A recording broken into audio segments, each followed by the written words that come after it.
इसलिए वो वाणी में बोला ना गरीबदास ने, सोहंग ब्रह्मा सोहंग इंद्र सोहंग राम सोहंग गिद्ध सोहंग सुअर सोहंग गाय, सबको एक ही कैटेगरी में बांध दिया, क्योंकि सारे सोहंग के गुलाम हैं। किसकी सांस नहीं चल रही? जिसकी सूरत सांस से जुड़ी है वो सोहंगी है, और वो भटकेगा। ओ हम काया मर मर जाए, सोहंग फिर गोता खाए।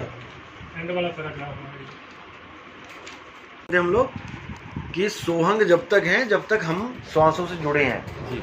इसलिए साहिब ने बोला, जो श्वासा संकरे पयाना, मतलब जिसने शरीर को छोड़ा श्वासों के द्वारा, 5 तत्व में जाए समाना। अब श्वासा रहित भक्ति करनी है, यानी श्वास जहाँ चल रही है चलने दो, तुम्हारा ध्यान श्वासों में होना ही नहीं चाहिए, तुम्हारा ध्यान हो खुद में। मोको कहाँ ढूंढ रहे बंदे, मैं तो तेरे पास में। मेरे पास यानी मेरे में ही है, वो मेरे में ही रमा हुआ है। वो वाणी भी तो है, सूरत निरत मन पवन एक करो। उसको एक कैसे करना है? एक कैसे क्योंकि ये सब बिखरी पड़ी हैं। सूरत निरत मन पवन, इसको एक करके तुम क्या बनाओगे? जैसे आटा नमक जीरा पानी, इसको जब तुम चारों को गूंद दोगे तो ये एक आटा बन जाएगा।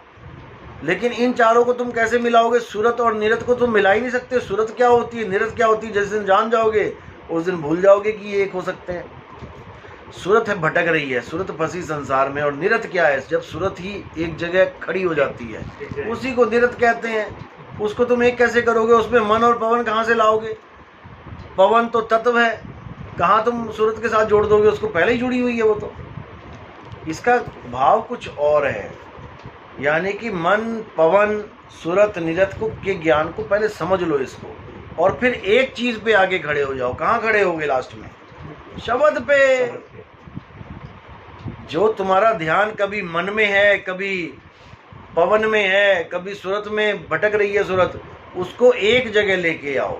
उसको एक करना यानी कि निशाना तुम्हारा एक होना चाहिए, अलग अलग नहीं।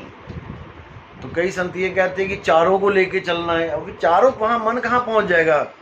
मन सतलोक चला जाएगा, पवन चला जाएगा?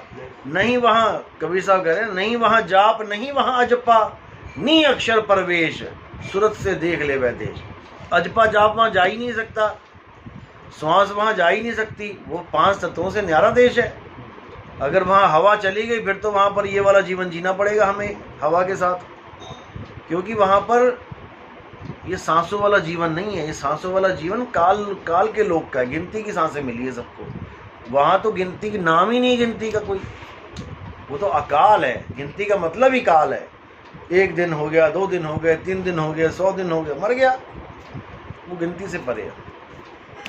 तो साहब ये वाणी भी तो बोली है ना कि जैसे पहले हम जिस पंथ में थे वहाँ बताया था कि मन पवन सूरत निरत मन और पवन को एकाग्रता की बात कर रहे हैं। हाँ, एकाग्र करो, लेकिन कहाँ करो? ये तो श्वासों में एकाग्र कर रहे हैं। हाँ, श्वासों में कर रहे हैं। कहाँ बोला कि श्वासों में एकाग्र करो? इन चारों को एकाग्र करो, यानी ये जो अलग अलग ध्यान तुम्हारा भटका हुआ है, किसी का मन में भटका है, किसी का पवन में भटका है, किसी की सूरत भटक रही है। अब सूरत और निरत के भी 2 अर्थ निकाले हैं अलग अलग पंथों ने। सूरत सुनने की शक्ति, निरत देखने की शक्ति। अगर तुम इस भाव में आओगे तो ये भी भटक रही हैं, देखना भी भटक रहा है, सुनना भी भटक रहा है, मन भी भटक रहा है, पवन भी भटक रहा है। लेकिन जब कबीर साहब के मूल ज्ञान में आओगे तो सूरत निरत का खेल ही कुछ और है। सूरत है चलता हुआ जल और निरत है स्थिर जल, बस। सूरत और निरत, निरत तो वो पहले से स्थिर है, उसको क्या स्थिर करोगे? निरत का अर्थ देखो, देखो गूगल पे क्या है, शब्दकोश में देखो। निरत का मतलब है एक जगह रता हुआ, एक जगह रत जाना, अडोल हो जाना। जो पहले से ही अडोल है तुम उसको एक क्या करोगे? वो तो पहले से ही अडोल है, उसको किसके साथ मिलाओगे? चलती हुई चीज़ों के साथ निरत को मिला दोगे? नहीं होगा, ऐसे नहीं।